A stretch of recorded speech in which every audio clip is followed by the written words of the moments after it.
What's going on, wrestling fans? Your host, George McKay, I'm in the building. I'm here with my co-host in crime, Steve the Animal Mitchell. What's going on, Straight Talk Wrestling fans? What's going on is this, episode 72. It's not really, per se, a career profile, but it's something worth the conversation. This is a conversation that I think will be most exciting because the two of us very, very strongly differ on this subject. It's actually the title of the episode, which is hashtag explicit sign, explicit sign, explicit sign, explicit sign, the revival.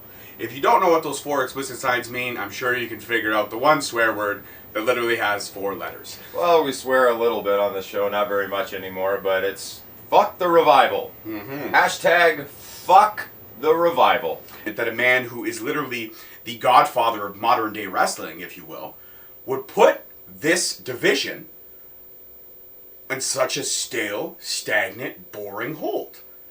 And it's frustrating because then you flip to the undercard product, you flip to the NXT product, where the tag team division is not only sometimes more exciting than the heavyweight division, sometimes in a few pay-per-views, it actually takes the main focal point of the pay-per-view. The pay-per-view I'm talking about would obviously be the 2 times they have successfully done War Games. They don't do War Games with singles wrestlers. They do War Games with tag teams, and sometimes they'll throw in a single wrestler just to kind of even out the playing field. Yeah, and I think that's where NXT is really kind of elevating the process a little bit in terms of what we're really going to see in terms of tag teams, because it was elevating the game, but eventually it just got really boring because it was literally just like, okay, this is all you're getting every week, is literally you're only going to watch the Bar versus New Day, or the Bar versus the Usos, or the Usos versus New Day, or the whatever. It's just the division is very small where they were doing their thing, instead of like, okay, can we like elevate this a little bit more, and can we actually bring up some more teams that are actually really doing something more than just kind of putting together blindly, just putting together the Bludgeon Brothers and having them go in and beat up everybody just simply because they need another team. And that's really what it came down to. The Bludgeons were, it was neat, like it was cool. Their look and everything was great for what it was, but it really did seem to be like this Vince McMahon manufactured, put together thing to try to just throw something together, to literally throw something together and put it in there to make it work with the other 3 teams. And I think that's where you hit the nail on the coffin, where Triple H is doing something different. He's actually taking the time to develop teams and factions like we used to have so many of back during the Ruthless Aggression era, back during the Attitude era, with nothing very special. They literally just walked in as 2 dudes that loved to fight. They were like the Americanized version of a Fit Finlay. Nothing fancy, nothing special, very just 80s wrestling. Boots to asses, fists to face. That was their moniker.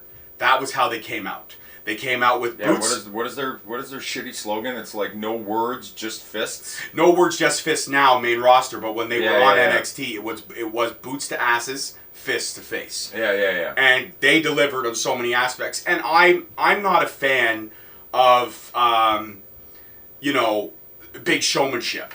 We all know this. The guys that I love, the guys that I respect, other than the 80s, which was all larger than life characters, I'm very everyman type of wrestler. You just kind of recently got into like the flippy dippy guys. I did. Me, I'm more about the guy who can just literally take you down and break you down mentally and physically. That's why at the time I was more drawn towards a Samoa Joe in TNA. I didn't really like TNA, but I did like Samoa Joe because he's not flashy, but he does have an arsenal. Kevin Owens, not flashy, but he does have an arsenal. Yeah, I like the guys. Dunne, how he reinvented all of that. Pete Dunne, exactly. Going Pete in Dunne. and breaking your fingers. And I love that. His finishing move is breaks the guy's fingers and then puts him in the bitter end. He also puts you down and an elbow, and then he kicks your hand. I love, that's me. Your body. That's me. I'm the guy who literally likes watching the other guy get broken down. I mean, don't get me wrong. I love a guy like Seth Rollins now. I'm really passionate for a guy like Seth Rollins. I also love the underdog and Johnny Gargano, but I love the dark Gargano now. I love that. I love Ciampa. I love everything he's doing. I love all of those guys. Ciampa, thank you. I love Ciampa, and I love what he's doing. And he's very similar. He's not very flashy, but he'll hurt you 20 different ways. Me, wrestling is about, yes, it's a story. Yes, it's larger than life. Yes, there is moments where it's got to be adrenaline after adrenaline. They got to do the moves. They got to get the crowd into it. They want you to feel it. But my best part of it is when a guy gets socked right in the mouth and he comes up spitting blood. And I'm like, yeah, shit just got real. I mark out every time. Even though I know it's planned, he had a razor, he cut his lip, whatever.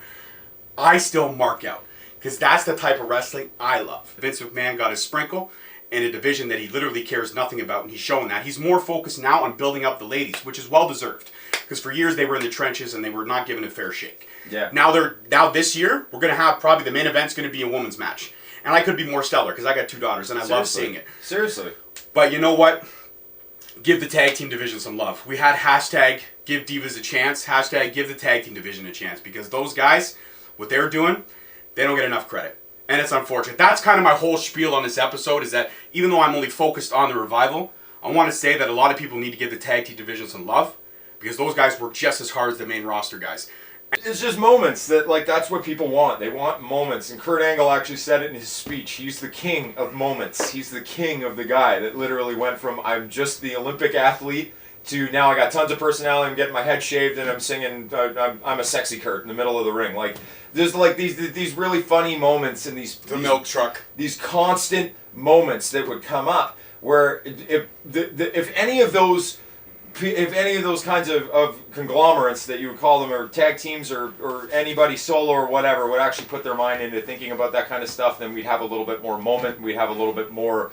I feel like that would be the thing that would totally change the hashtag to forever the Revival, which is what everybody really that's what they want. But I don't see anything forever about you if you haven't even given me one moment to remember from you at all, when you've had a ton. I don't care what people say, they've had a ton of commercial time, and unfortunately have kind of blown all of it.